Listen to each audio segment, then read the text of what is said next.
Hi everyone, just a quick video update. I wanted to talk about the conditions in the migrant facilities for children that we're seeing at the US-Mexico border. And it appears as though they're already seeing disease outbreaks over there.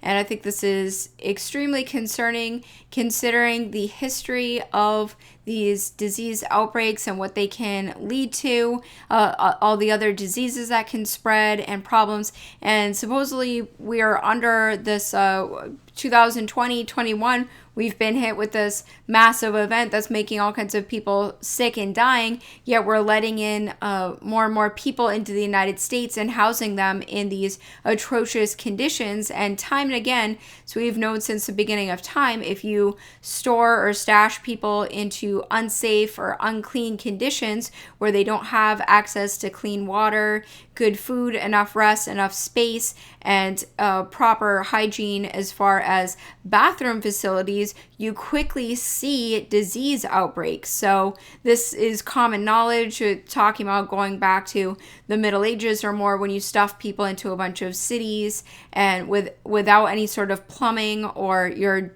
literally dumping waste into the streets, you're going to have these disease outbreaks. So of course the Black Plague, as we know, people have discussed it being from flea and tick bites, and then of course smallpox. A lot of this, or the wells get poisoned, or during war or famine, people's access to clean water and good food, everything is disrupted. And we also saw during, for instance, the New Orleans Hurricane Katrina, they just placed a bunch of people who were sick into these massive sports arenas with only a few bathrooms. And what do you know? Many people got sick, many died, which we don't discuss that.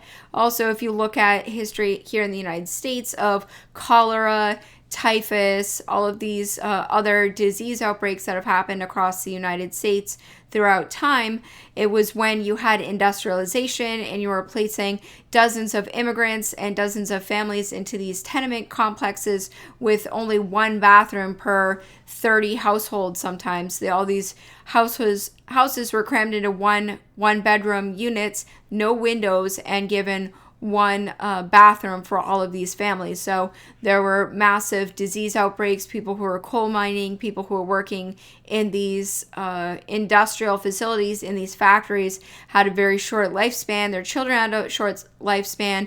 And of course, people who were philanthropists and who took in the poor, created these poorhouses, they suspected that they would live about 5 months because the conditions were so atrocious. That is how you have a plague or a disease outbreak. If you have access to clean water, if you get enough vitamin D, if you get enough vitamin C, if your people are eating well, they're getting enough sleep, they're not obese. We all know that these are all conditions which lead to dis-ease within the body and dis-ease within society. So I'm not a doctor, I'm not a nurse, just someone who has been interested and have researched plagues ever since I was made to read The Hot Zone about Ebola outbreaks way back when I was in high school. So since then, it's been a topic of virology and all this, where all of these disease outbreaks come from. How does this occur across the United States and occur across time? And looking at what we are seeing right now with these migrant facilities and closures, you're definitely going to have disease outbreaks, because you cannot keep people in these situations and expect that there won't be massive illness. So to touch off on this article today, this is from the Gateway Pundit. Already they're discussing about fleas and lice outbreaks. Fear of lice outbreak at Biden's Kids in Cages camp, where 4,100 children are stuffed into a facility that holds 250 children. So this is absolutely a recipe for disaster. And if we actually cared about health right now, we're told, you have to wear a mask and everything like that to protect people. Well, how about not keeping over 4,000 children in a facility where only 200 are supposed to stay? The Biden administration has finally let media into the biggest shelter for migrant kids.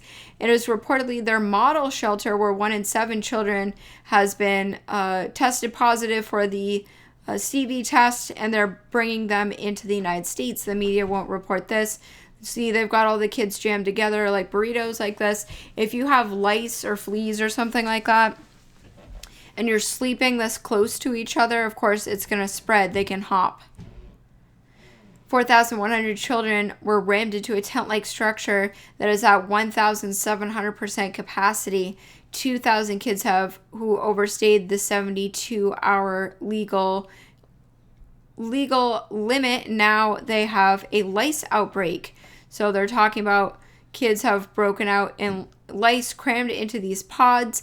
The youngest are kept in large playpens with mats on the floor for sleeping because the facility is at 1,700% capacity and all of the dormitories are full. Border guards say 14%, 1 in 7 of the migrant children have tested positive for the CV, while photos show detainees being treated for lice amid fears of an outbreak. So 2,000 children have now overstayed their legal limit, and 39 have been there for weeks now. So just wanted to share this. And then a discussion about something that used to be called trench fever, or they still call it trench fever from World War I, where people were crammed into these unsanitary conditions. Lice. So they're finding what they describe as trench fever bacteria from lice. So typhus also comes from lice. Trench fever is characterized by relapsing fever, bone pain, headache, nausea, vomiting, malaise. Some of those infected can develop skin lesions or a life-threatening infection of their heart valves. So it's a close bacterial relative of the one that causes scratch fever. So dried lice feces can be infectious for up to 12 months. So if you're laying in that, so they're talking about how this was happening in the Seattle, San Francisco, Denver homeless encampments.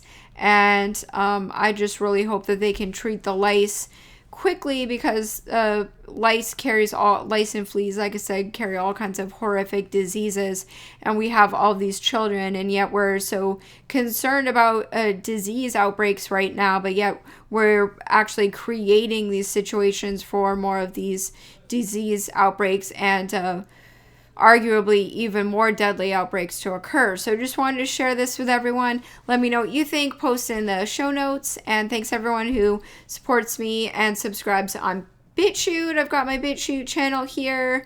I have a Rumble channel I just started, so subscribe to my Rumble if you can. I'm Zoon Politikon, one word, on Rumble if you want to watch videos on there.